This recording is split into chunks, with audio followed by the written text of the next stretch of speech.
You're listening to In the NOCO, a daily slice of Northern Colorado news and happenings. It's Wednesday, October 25th. I'm Erin O'Toole. Water is one of those things many of us take for granted. We turn on our tap and just expect a clean gush of H2O to spill out. But our water supply is shrinking, and the infrastructure helping to quench our thirst is aging. All this could mean we'll soon pay more when we turn on our taps. For more on this, KUNC's Alex Hager joins me now. Alex, welcome to In the NOCO. Hey, it's good to be here.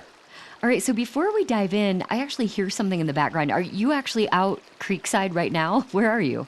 I am. I'm right on the banks of 10 Mile Creek on a beautiful fall day here in Frisco, Colorado. How very fitting. Well, before we get into some of your recent reporting on water, Alex, could you paint a kind of a broad strokes picture of what's happening right now with water in the West? We know our region has been in the grips of a historic drought, but we did see a lot of rain over the spring and summer. Did that make a dent in our ongoing water woes? So there's some bad news and some good news here.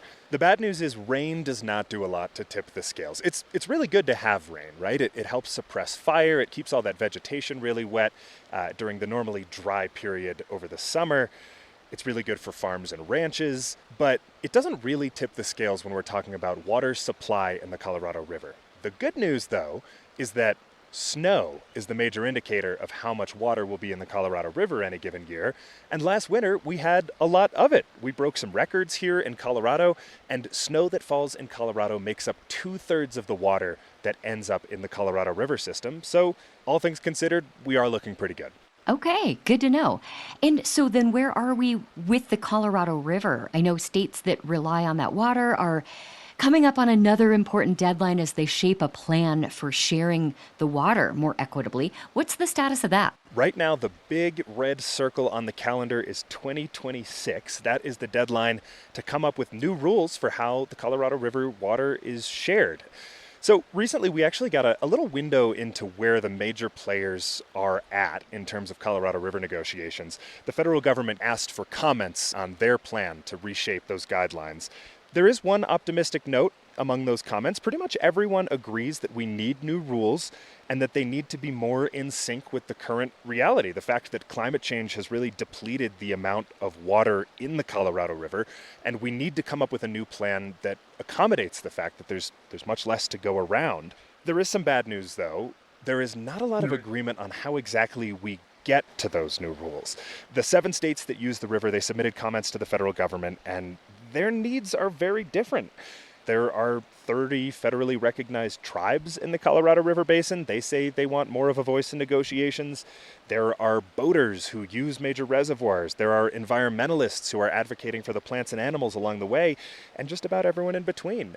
And that means that at the end of this process, some of them are probably going to have to leave without having their needs met. And this is all connected to your latest reporting, which is on the price we pay for water in our homes.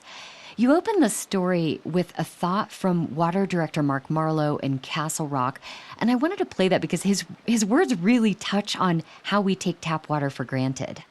There's literally nothing else you can have 1,000 gallons of delivered to your house at 2 a.m.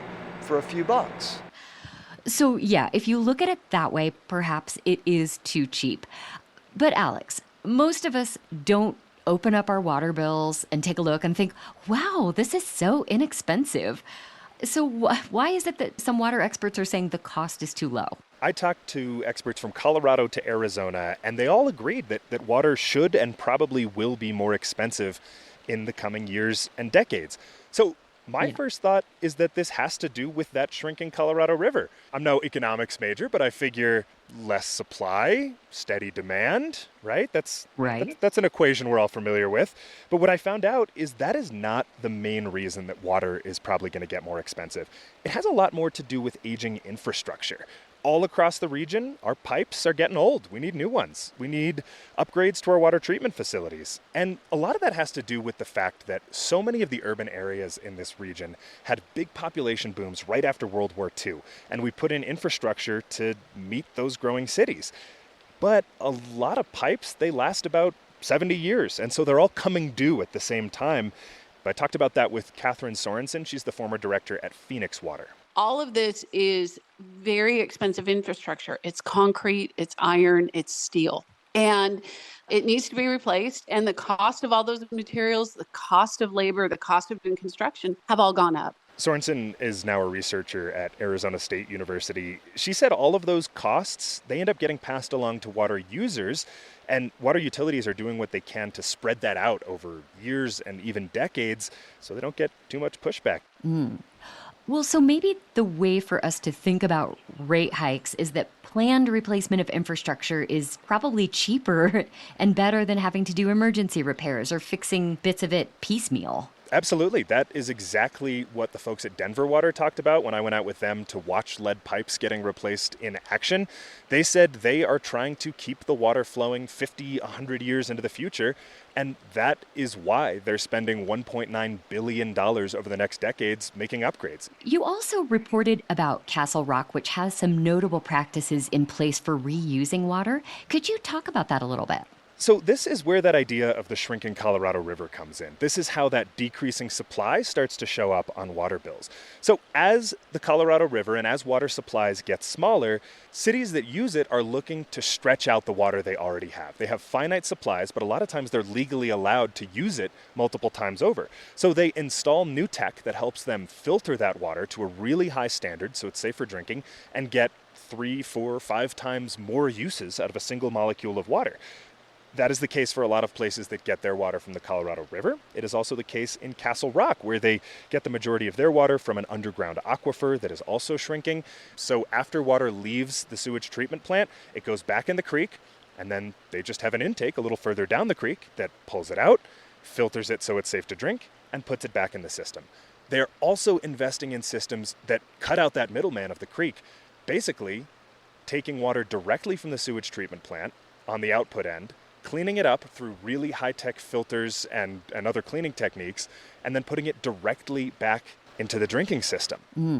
So you acknowledge in your reporting something pretty crucial in all of this, funding, and how people in rural and marginalized communities are hit harder with water costs. Can you talk about that? So right now we're in this huge era of federal funding. There are billions upon billions of dollars being set aside literally directly for city utility departments to upgrade their water infrastructure. But the problem is a lot of that money is not making it to where it's needed most. I talked with public policy professor Manny Teodoro from the University of Wisconsin. He says the smallest, least funded agencies oftentimes have the fewest people, the least time, and the smallest budgets to go after those federal grants. If your water utility staff is 3 guys in a pickup truck, there's nobody that has time to fill out those forms. They're busy just trying to keep the system running.